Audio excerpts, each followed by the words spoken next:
오늘 우리는 그 기브온 전투 뭐 이렇게 보는 이 전쟁의 이 모습을 또 한번 보게 됩니다. 이 전투로 말미암아 이 가나안의 이 남쪽에 있는 연합 부족들이 이제 한꺼번에 그냥 거의 몰살을 당하게 되는 뭐 이를 통해서 이스라엘이 큰 이 교두보를 마련하게 되는 뭐 이런 전과 그죠? 승전이 이루어지게 되는 건데 오늘 말씀을 이제 그냥 표면적으로 보면 하나님께서 이스라엘과 함께 해주셔서 승리해 주셨다 뭐 이런 얘기죠. 심지어는 여기에 좀 더 흥미로운 것이 우박이 하늘에서 막 왕창 떨어지고 그래서 뭐라고 얘기하냐면 칼에 맞아 죽은 사람보다 우박에 맞아 죽은 사람이 더 많다고. 도대체 어느 정도의 우박이 내린 걸까요? 이렇게 얘기하고 또 한 가지로는 아마 이것 때문에 시험 드신 분이 분명히 있을 텐데 그 태양이 갑자기 멈춰서 하늘에 멈춰서고 그래서 그 밝은 태양의 기운으로 이스라엘 백성이 승전을 거뒀다 뭐 이렇게 이제 기록을 하고 있습니다. 그래서 여기에서 보니까 이 야살의 책까지 이게 동원하고 있는데 그 야살의 책은 이제 뭐냐면 전해져 내려오진 않지만 아마 그 전까지 기록이 계속 있었던 것 같고 일종의 그 시집과 같은 게 아닐까. 이스라엘의 어떤 역사들을 서사시적으로 표현한 그런 책이 아닐까 생각이 되는데 그 책을 인용하는 이야기가 이렇게 나오게 됩니다. 그런데 이제 먼저 뭐 좀 여러분들 중에 좀 시험에 드신 분들을 위해서 좀 마음을 풀어드리면 여긴 없겠군요. 특별히 이제 이과를 나오신 분들 자연계에서 열심히 과학을 하신 분들은 이 구조를 보면 굉장히 시험에 듭니다. 왜냐하면 지구가 자전을 하지 않습니까? 지구가 자전을 하는데 태양이 이렇게 멈춰 서 있으면 자전이 멈춰야 되거든요. 근데 이게 자전 속도가 우리는 이제 여기 지구라는 지구호죠. 지구호에 이렇게 서 있어서 돌아가는 걸 잘 못 느끼는데 그냥 느끼는 수준은 뭐냐면 하늘에 구름이 이렇게 흘러가는 걸 보고 아 지구가 도는구나 뭐 그 정도 느끼는 거죠. 근데 이게 상당히 빠릅니다. 이 자전 속도가. 그래서 자전이 갑자기 멈추려면 어떤 일이 일어나냐? 사람이 다 튕겨 나가요 우주로. 그만큼 이제 자전 속도가 엄청나요. 그러면 이제 만일에 하나님께서 자전을 잠시 멈추고 이 전쟁을 승리하게 하시려면 어떻게 해야 되냐면 사람이 안 튀겨 나가도록 두 가지 방법을 쓰셔야 되는데 더 강력한 중력으로 내부에서 끌어들이거나 아니면은 자전 속도를 천천히 늦추셨다가 다시 자전 속도를 천천히 높이는 방법 외에는 없어요. 근데 예전에는 이런 이제 우주 과학적인 상식이 없어 놓으니까 이 말씀을 그냥 은혜로 받았었거든요. 근데 지금은 사실은 이걸 우리가 다 알기 때문에 좀 애매해집니다. 그래서 최근에 이제 성서학자들은 여기에 대해서 조금 다른 해석을 내놓는데 이거를 요즘에는 좀 많이 얘기하는 것 같아요. 뭐냐면 뭐 이런 건데요. 우리 함께 12절의 말씀을 같이 한번 읽어보도록 하지요. 12절입니다. 시작. 여호와께서 아모리 사람을 이스라엘 자손에게 넘겨주시던 날에 여호수아가 여호와께 아뢰어 이스라엘의 목전에서 이르되 태양아 너는 기브온 위에 머물라 달아 너도 야알론 골짜기에서 그리할지어다 하매 이게 머무르라라고 얘기하고 달도 그렇게 하겠다라고 얘기를 하고 있습니다. 근데 여기 머무르다는 말고 이제 단어가 그치다라는 말도 돼요. 그래서 그러면 이걸 그치다 머무르다로 해석을 하면 어떤 의미가 되냐면 태양빛이 이제 잠시 보이지 않다가 잠시 그쳤다가 그것이 이제 계속되었다 이렇게 이게 해석도 됩니다. 그러면 어떤 얘기도 되냐면 일식이 일어나서 일식으로 태양빛이 잠시 멈췄다가 그 멈춘 일식이 그쳐져서 나중에 태양빛이 다시 떠오르게 되니까 이게 좀 길게 느껴지는 거죠. 이게 또 맞아 떨어지는 것이 우박이 내리지 않습니까? 우박이 내리려면은 날씨가 갑자기 추워지거나 햇빛이 모자라거나 이래야 되는데, 그래서 이제 그 학자들은 최근에 이게 일식일 가능성이 높다 이렇게 얘기를 하죠. 근데 뭐 이것도 한 학설이니까요. 어쨌든 뭐 일식이든 뭐든 초자연적인 방법으로 하나님께서 이 전투를 승리하게 해주셨다. 이렇게 우리는 뭐 정리를 하면 되겠습니다. 근데 문제는 왜 꼭 이렇게까지 하셨을까입니다. 하나님께서 이렇게까지 초자연적인 방법으로 그리고 우박까지 동원을 해서 우박으로 사람을 하늘에서 떨어진 우박에 맞아서 죽게 만드시는 이런 좀 급한 방법이잖아요. 급한 방법.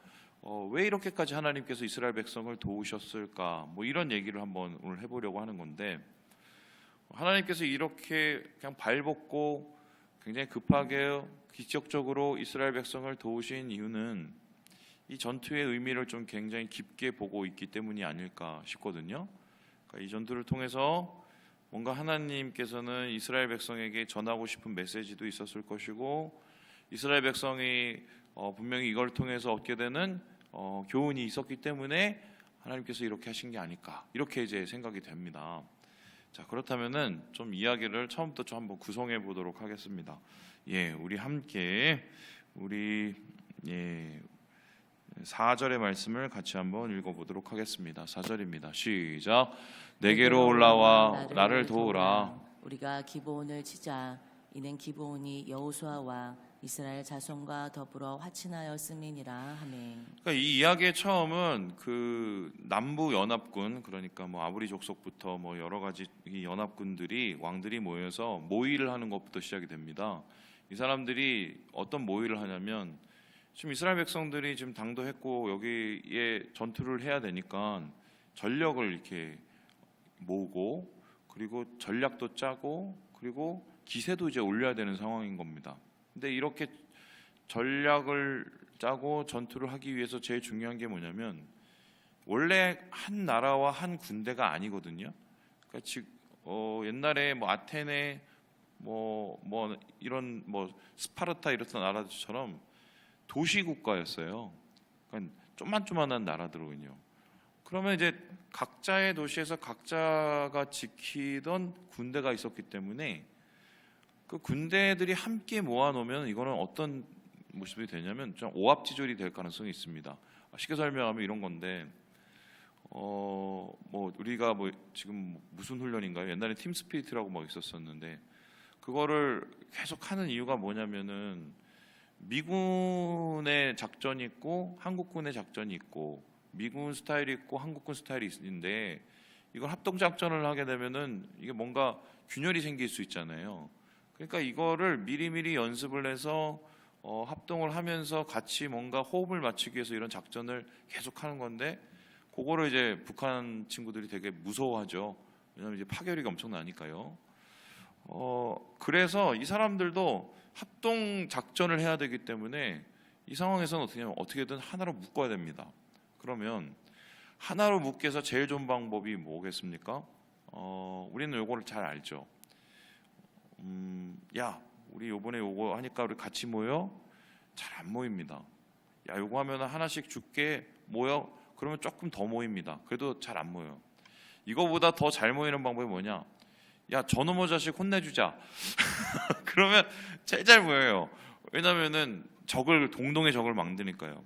대표적인 게 누구냐면은 여러분 잘 아시는 히틀러인데, 히틀러가 지금으로 따지면 완전히 극우파거든요. 극우파.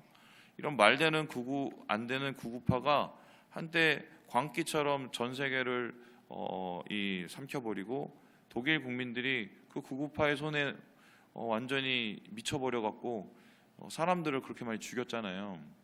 근데 어떻게 이 극우파가 정권을 잡게 되었느냐? 두 가지입니다. 첫 번째는 뭐냐면 나라가 너무 힘들어진 거예요.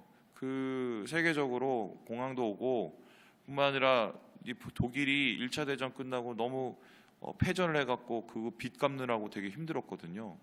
그러니까 이제 사람들이 너무 힘들어하니까 그걸 긁어준 거예요. 우리가 해결할 수 있어. 이렇게 긁어준 거예요. 그리고 나서는 그 해결 방법을 뭐라고 얘기했냐면 이 모든 건 다 누구 때문이다? 유대인 놈들 때문이다. 그 당시에 이제 유대인 사람들이 금융권을 하고 있었기 때문에 그것도 역사적 이유가 있어요. 그러니까 사실 아니거든요. 물론 그 사람 유대인이 잘못한 것도 있지만 유대인 탓 때문에 그렇게 된 게 아니거든요.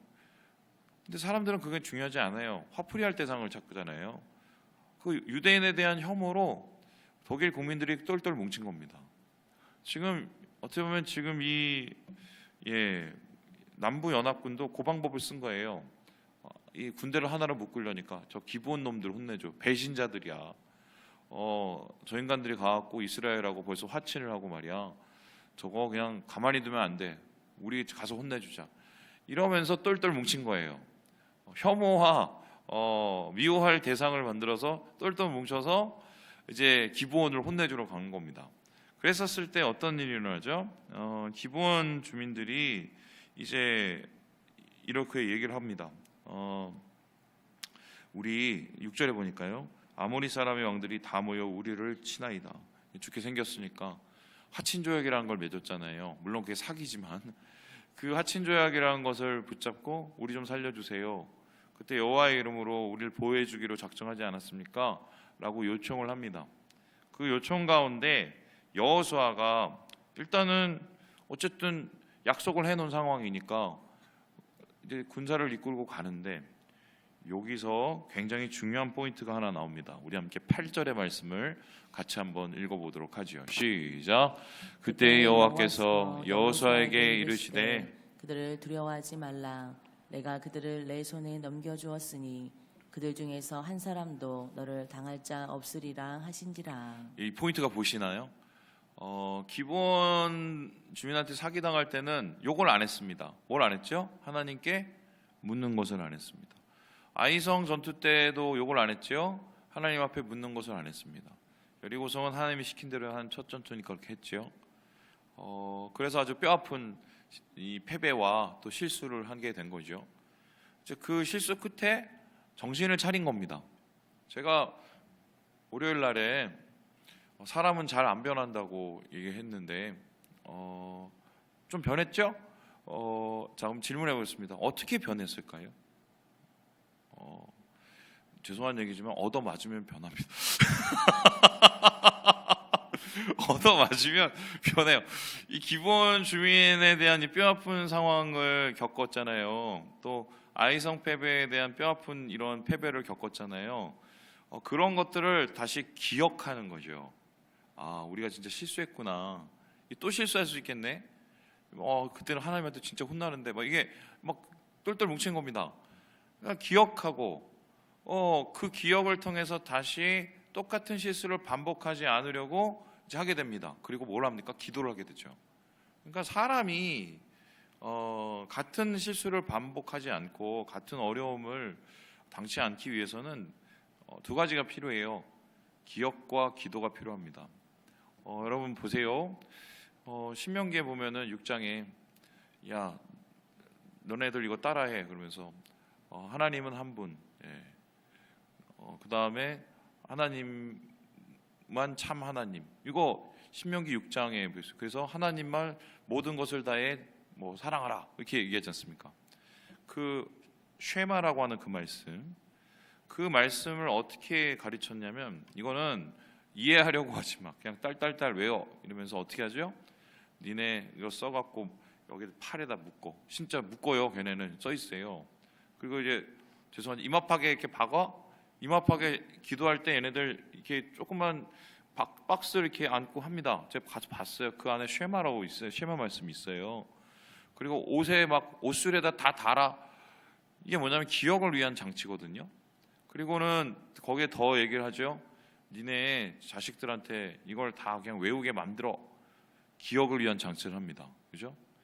그래서 이 기억이 잊혀지지 않을 때 그들 가운데 있을 은혜에 대한 이야기를 하게 됩니다. 왜냐하면은 그래서 성경이 기록된 거예요. 성경은 우리의 기억을 다시 돋우기 위해서 만든 장치예요. 하나님이 어떤 분이신지, 인간이 어떤 존재인지, 그리고 어떻게 우리가 신앙을 해야 되는지, 그러한 많은 신앙인들의 실수나 많은 신앙인들의 승리를 적어놓은 기억들이 이 성경인데, 이 성경을 통해서 우리는 간접 기억, 그리고 우리가 했던 이 성경을 통한 삶의 기억을 떠올리게 되는 거죠. 그래서 기억을 할 때 사실 우리는 똑같은 실수를 반복하지 않게 되는 것입니다. 결국 이스라엘 백성이 하나님 앞에 이제는 올라가지만, 화친 죄악 때문에 올라가지만 그래도 기도를 했어요. 중요한 건 물어보죠. 하나님, 이거 어떻게 합니까? 그랬더니 여호수아에게 두려워하지 말라. 네 손에 넘겨줬으니 한 사람도 너를 당할 자가 없으리라. 하나님의 이 말씀을 붙잡고 나가게 된 거죠. 그래서 하나님이 이 사람들이 달라진 행동 속에서 기억하고 기도했을 때 어떤 일이 이루어지는지를 실제적으로 시청각 교육을 해준 겁니다. 경험을 하게 해준 거예요. 이거 봐라, 우리 갔더니 하늘에서 우박이 떨어지네. 와, 저기 갑자기 일식이 돼갖고 태양도 멈추고, 야, 이거 뭐 말이 돼? 그러면서 이 사람들이 정말 자기가 할 수 있는 훨씬 그 이상의 승리를 거두게 되었었을 때, 여기 또 뭐가 생깁니까? 신앙의 경험치가 생겨나는 거예요. 예. 사실 우리 신앙은 그렇게 되는 거예요. 저도 정말 많이 얻어맞았습니다. 정말 많이 얻어맞았고요. 똑같은 실수로 여러 번 얻어맞았고, 사람이 그래요. 근데 요즘엔 생각이 좀 바뀌었어요. 옛날에는 안 얻어맞아야지 이런 생각했는데 사람이 좀 그래요. 그런데 그것보다 더 문제가 뭐냐면, 얻어맞아도 얻어맞은지 모르는 분들이 상당히 많습니다. 하나님께서 이걸 교훈하시고 가르치시려고 자식을 때리는 게 좋겠어요, 하나님이? 그렇게 하시는데도 이거를 제대로 받아들이지도 못하시는 분들이 많아요. 저도 옛날에 그랬고요. 그런 분들의 공통적인 특징이 뭐냐? 죄송합니다. 오늘 좀 죄송한 말 말씀하네요. 똥꼬집이에요. 그래서 이렇게 생각하시면 되는데, 신앙의 고집은 그냥 개나 줘버리세요. 고집은 우리의 신앙에 1도 도움이 안 됩니다. 하나님 앞에 자존심을 내세워봤자 1도 도움이 안 됩니다. 하나님께서 우리에게 교훈을 주실 때는 그건 그때는 아멘으로 받아야 돼요. 그래야 우리의 삶 속에서 이런 은혜로운 일들이 일어나는 것 아니겠습니까? 말씀을 마칩니다. 우리 사랑하는 여러분, 이스라엘의 승리를 바라보시면서 우리의 삶 속에서 하나님의 기억과 또 주님께 기도하는 것을 다시 떠오르시며 오늘을 주님과 함께 기쁨으로 살아가시는 우리 모든 형제 자매들 되시길 주님의 이름으로 축원합니다.